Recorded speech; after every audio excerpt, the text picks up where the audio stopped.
آج ہم بات کریں گے یسٹ کے بارے میں۔ یسٹ جسے خمیر بھی کہا جاتا ہے، تو یہ کون سے آرگنزمز ہوتے ہیں؟ Yeast eukaryotic single celled micro organisms ہوتے ہیں۔ یوکیریوٹک آرگنزمز کون سے آرگنزمز ہوتے ہیں؟ جن میں ٹرو نیوکلیس اور ممبرین باؤنڈڈ آرگنیلیز یعنی مائٹوکونڈریا، گولجی باڈیز وغیرہ موجود ہوتے ہیں۔ اور سنگل سیلڈ مائکرو آرگنزمز کا مطلب ہے کہ ان کی جو پوری باڈی ہوتی ہے وہ صرف ایک سیل سے مل کے بنی ہوتی ہے۔ اگر ہم اس ڈایاگرام میں دیکھیں تو یہاں پہ ہمیں ایک گچھا سا نظر آ رہا ہے، تو یہ کافی زیادہ یسٹ کے سیلز ہیں۔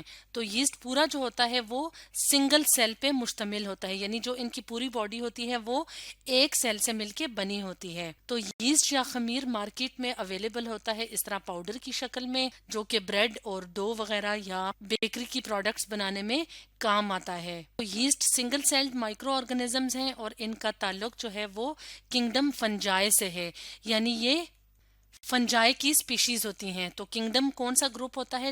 کنگڈم ٹیکسونومک کیٹیگری ہے، جو کہ بہت بڑی کیٹیگری ہے جس میں کافی زیادہ آرگنزمز شامل ہوتے ہیں۔ تو اگر ہم یسٹ کے سیل کو ایک اور ڈایاگرام کی مدد سے سمجھیں کہ ہمیں سنگل سیل کس طرح کا نظر آتا ہے، تو یسٹ کا جو سنگل سیل ہوتا ہے وہ اس طرح کا ہوتا ہے، یعنی یسٹ کی جو پوری باڈی ہے وہ ایک سیل سے مل کے بنی ہوتی ہے۔ اور یہ یوکیریوٹک آرگنزمز ہوتے ہیں، یعنی ان میں ممبرین باؤنڈڈ آرگنیلیز جیسے کہ گولجی اپریٹس ہے، مائٹوکونڈریا ہے، ویکیولز ہیں، تو اس طرح کی آرگنیلیز موجود ہیں۔ اس کے علاوہ ان میں ٹرو نیوکلیس بھی موجود ہوتا ہے۔ تو سیل کی جو آؤٹر موسٹ لیئر ہوتی ہے وہ ہوتی ہے سیل وال۔ سیل وال کے اندر موجود ہوتی ہے سیل ممبرین، اور سیل ممبرین کے اندر موجود ہوتا ہے سائٹوپلازم، جس میں کہ باقی کی جو آرگنیلیز ہوتی ہیں وہ موجود ہوتی ہیں۔ بڈ سکار کا کیا مطلب ہے کہ یسٹ جب ریپروڈیوس کرتا ہے تو وہ بڈنگ کے تھرو کرتا ہے، یعنی ایک سیل سے چھوٹا سا آؤٹ گروتھ نکلتا ہے، تھوڑے عرصے بعد وہ جب الگ ہوتا ہے تو وہ نئے آرگنزم میں ڈیولپ ہوتا ہے۔ تو اس چھوٹے سے جو اسٹرکچر ہے اس کو بڈ کہتے ہیں۔ تو سکار کا مطلب ہے کہ یہاں سے جو ہے وہ بڈ نکلتا ہے۔ تو یسٹ جو ہوتے ہیں وہ فنجائی کی ایسی سپیشیز ہیں جن کی ڈیلی لائف میں بہت زیادہ امپورٹنٹ اپلیکیشنز ہیں، بہت زیادہ یوز ہیں، اور خمیر یا یسٹ جو ہے وہ ہماری ڈیلی لائف میں استعمال ہوتا ہے۔ تو اگر ہم کچھ کامن یوزز کی بات کریں کہ یسٹ کے کچھ کامن یوزز کیا ہیں، تو ہماری روزمرہ کی زندگی میں جو سب سے کامن یوز ہے وہ یہ ہے کہ بریڈ وغیرہ کے بنانے میں، یعنی جو بیکری انڈسٹری ہے اس میں یسٹ کا استعمال بہت زیادہ ہوتا ہے۔ اور جو اسپیشی بریڈ میکنگ میں استعمال ہوتی ہے اس کا سائنٹیفک نیم ہے سیکرومائسس سیریویسی، یعنی یہ والی جو اسپیشی ہے وہ بریڈ میکنگ میں استعمال ہوتی ہے کامنلی۔ تو بریڈ میکنگ میں یہ استعمال کیوں ہوتی ہے؟ کیونکہ خمیر کا استعمال یا یسٹ کا استعمال ڈو بنانے میں مددگار ہوتا ہے، یعنی جب بیکری کی پروڈکٹس بنائی جاتی ہیں اس کے لیے جو ڈو بنائی جاتی ہے تو وہ پہلے اس طرح کی ہوتی ہے، لیکن کیونکہ اس میں خمیر شامل کیا جاتا ہے تو کچھ ٹائم کے بعد اس طرح سے پراپر ڈو بن جاتی ہے۔ اب یہ کس پروسیس سے بنتی ہے اس کو ہم ایک اور ڈایاگرام کی مدد سے یا ایک اور ایکویشن کی مدد سے دیکھتے ہیں، جس سے ہمیں یہ سمجھنے میں آسانی ہوگی کہ کس طرح سے جو یسٹ ہے یا خمیر ہے وہ ڈو بنانے میں مدد دیتا ہے، اور اس لیے اس کا بہت زیادہ استعمال کیا جاتا ہے بریڈ میکنگ میں۔ یعنی جو بیکنگ انڈسٹری ہے اس میں یسٹ کا استعمال کیسے ہوتا ہے اور یہ کس طرح سے ڈو بنانے میں مددگار ہوتی ہے۔ تو یہاں پہ اگر ہم دیکھیں تو یہ کیا ہے، فلور یوز ہوا ہے، یعنی آٹا یا میدا یوز ہوا ہے، اس کے علاوہ یسٹ ڈالی جاتی ہے، اس کے علاوہ شوگر اور پانی وغیرہ کے ساتھ، تو اس طرح سے ڈو بنائی جاتی ہے۔ تو ڈو میں جو شوگر کے مولیکیولز ہوتے ہیں یا جو شوگر استعمال ہوتی ہے، تو یسٹ کے اندر جو انزائمز ہوتے ہیں، انزائمز خاص قسم کے پروٹینز ہوتی ہیں جو کہ ریئیکشنز کو سپیڈ اپ کرنے میں مدد دیتے ہیں۔ تو یسٹ کے اندر جو خاص قسم کے انزائمز ہوتے ہیں وہ شوگر مولیکیول کی بریک ڈاؤن کرتے ہیں، تو اس نتیجے میں کاربن ڈائی آکسائڈ گیس ریلیز ہوتی ہے۔ تو اس بریک ڈاؤن کے نتیجے میں جب کاربن ڈائی آکسائڈ گیس ریلیز ہوتی ہے تو جو ڈو ہوتی ہے وہ اوپر کو اٹھ جاتی ہے، یعنی جس طرح سے بیکنگ میں ڈو کی ضرورت ہوتی ہے وہ خمیر کے یا یسٹ کے استعمال کرنے سے ڈو رائز کر جاتی ہے۔ تو اس طرح سے بیکنگ انڈسٹری میں یسٹ کو بہت امپورٹنس حاصل ہے۔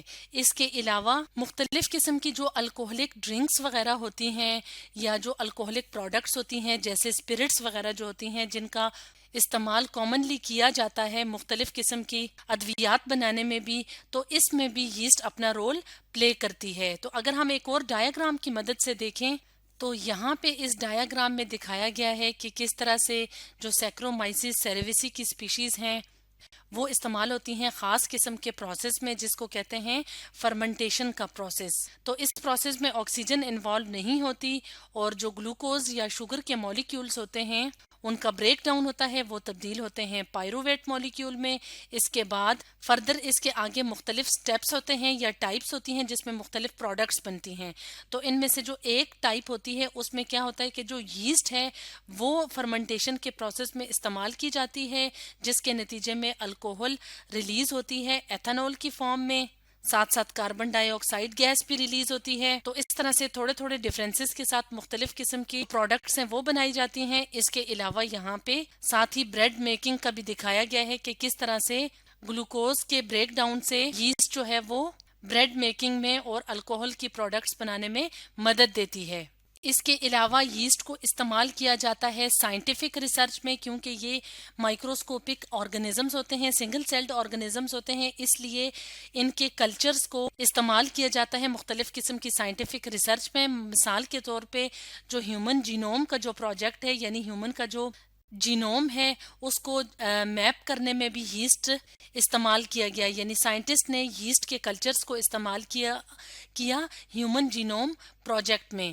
اس کے علاوہ یسٹ کو بائیو فیولز میں استعمال کیا جاتا ہے۔ بائیو فیولز کیا ہوتے ہیں؟ بائیو کا مطلب ہوتا ہے لیونگ آرگنزم، یعنی ایسا فیول جس میں لیونگ آرگنزم استعمال کیا جاتا ہے، اور وہ لیونگ آرگنزم یہاں پہ ہم کس کا ذکر کر رہے ہیں؟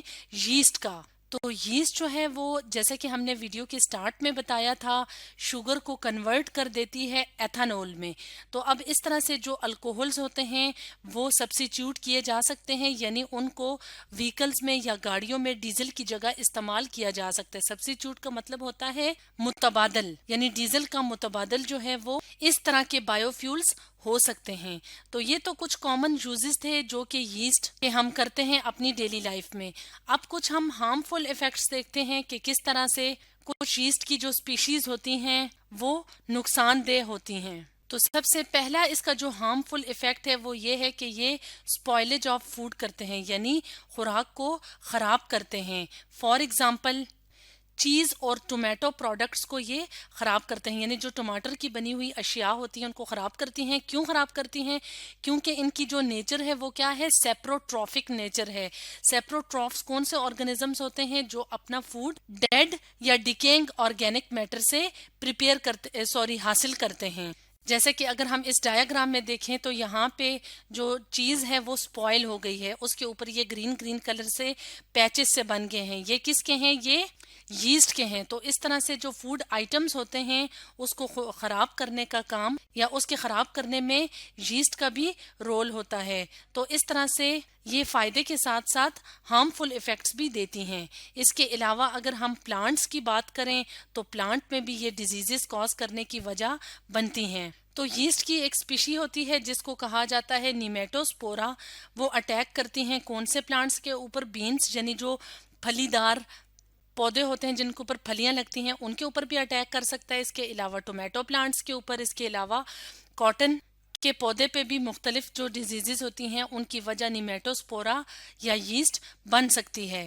اس کے علاوہ اگر ہم ہیومنز کی بات کریں تو ہیومن میں بھی یہ کچھ ڈیزیزز کی وجہ بنتی ہے، جس میں سے ایک ہے بلاسٹومائکوسس اور ہسٹوپلاسموسس۔ تو بلاسٹومائکوسس اور ہسٹوپلاسموسس کے جو کامن سمٹمز ہوتے ہیں وہ ہے فیور ہے، فیٹیگ ہے یعنی تھکن کا احساس ہوتا ہے۔ اس کے علاوہ سکن پہ انفیکشنز ہوتے ہیں۔ تو اس طرح سے یسٹ جو کہ کنگڈم فنجائی کا بہت امپورٹنٹ ممبر ہے، اس کو کامنلی استعمال کیا جاتا ہے ڈیلی لائف میں۔ مختلف انڈسٹریز اس کو استعمال کرتی ہیں، اس کے ساتھ ساتھ اس کے کافی سارے ہارمفل ایفیکٹس بھی ہوتے ہیں۔ تو آج ہم نے پڑھا یسٹ کے بارے میں۔